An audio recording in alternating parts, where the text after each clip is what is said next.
Asaj përket zhvillimeve të brendshme, absolutisht Vjosa Osmani ka qenë lojale e plot në pushtetit të Albin Kurti, çdo gjë që ja ka kërkuar, do thotë, nuk ka pas asnjë lloj rezistencë, madje në momente të caktuara. Apo ndodh momente të caktuara.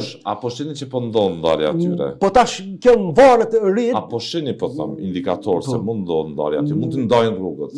Varet nëse Kurti e konsideron na pret shpejt. Po na pret shpejt nëse tash sepse aktualisht kryeministri në detyrë është i heshtë në raport me temën e presidentit, sikur në shumë tema tjera, nëse ai vazhdon që i duhet një person që ko pas kohë, do thotë mund t'i bëjt telashe ndërkombëtare, por brenda e ka besnik, atëherë nuk përjashtohet mundësia e vazhdimit të bashkëpunimit me Vjosa Osmanin. Do të varet prej kalkulimeve të tij se çka e konsideron ai si. Ma jepni parashikim që t'ju mbaj për vështirë. Po ndajnë rrugët apo jo? Vështirë është të thuhet rrit në këtë drejtim. Disa indikacione që i ka dhënë, ka dashur t'ia transmetoj vetëm mesazhin që tashmë fitoria e tij, do thotë mbi 50% është rezultat i angazhimit të tij politik dhe jo i ndihmës së Vjosës Osmani, sepse kjo po shndrohet në normë, do të dominimi i tij politik.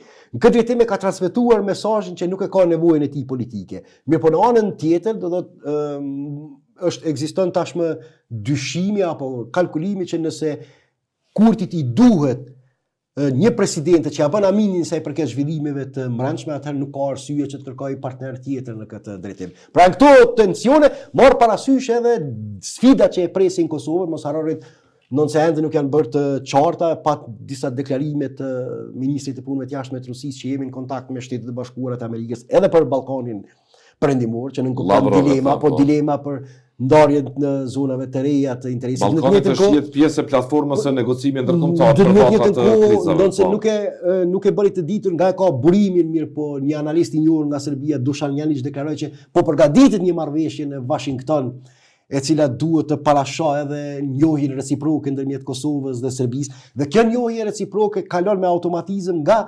miratimi pa humbur kohë dhe pa hezitim i Bashkisë së Komunave serbe, sepse tashmë është qëndrim zyrtar i ligjit të mbrojtjes së Shteteve të Bashkuara të Amerikës dhe janë disa sfida serioze që e presin kryeministrin Kurti në raport me këto detyrime ndërkombëtare dhe disponimin e brendshëm elektoral që ekziston.